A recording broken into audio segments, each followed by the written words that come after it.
কি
ঘটনা ঘটছে এটা তো আমরা আসলে সবাই সকালবেলা দেখতেছি।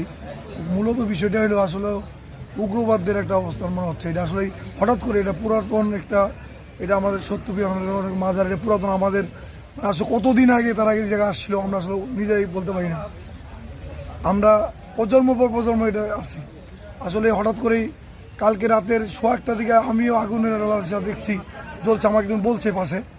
আমি আবার ভাবছি আসলে এখানে না, ভাবছি আমি আসলে নদীর ওই পারে হয়তো বা ভাবজারে হতে পারে, কিছু আসলেই সকালবেলার চিত্রটা অন্য দেখতেছে। আসলে আমাদের মাজারে হামলা করা হয়েছে এরকম কিছু আর কি। আসলে এইটা কিন্তু আমাদের কাম্য না। আসলে কারা এই, আমার কাছে মনে হচ্ছে কারা এই জিনিসটা করলো, এইটা কোনো উগ্রপন্থীর কাজ। তারা দেশের মধ্যে অস্থিরতা সৃষ্টি করার জন্যই হাতে আসলে আমার মনে হয় এই সমস্ত কাজ করছে তারা, আমার মনে হয় যারাই করছে এটা।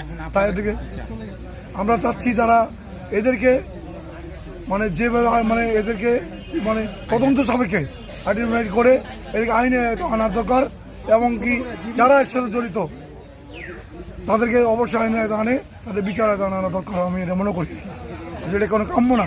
এই এলাকা আমরা শান্তিপূর্ণ একটা এলাকায় বসবাস করি, সবাই বসবাস করি।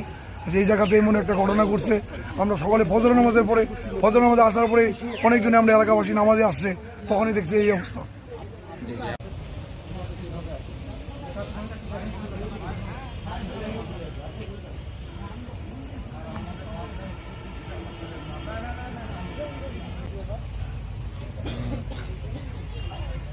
এইটা ভাঙচুরে এখানে যে কবরস্থান, এই কবরগুলো ভাঙচুরের বিষয়ে খবর পাওয়ার পরে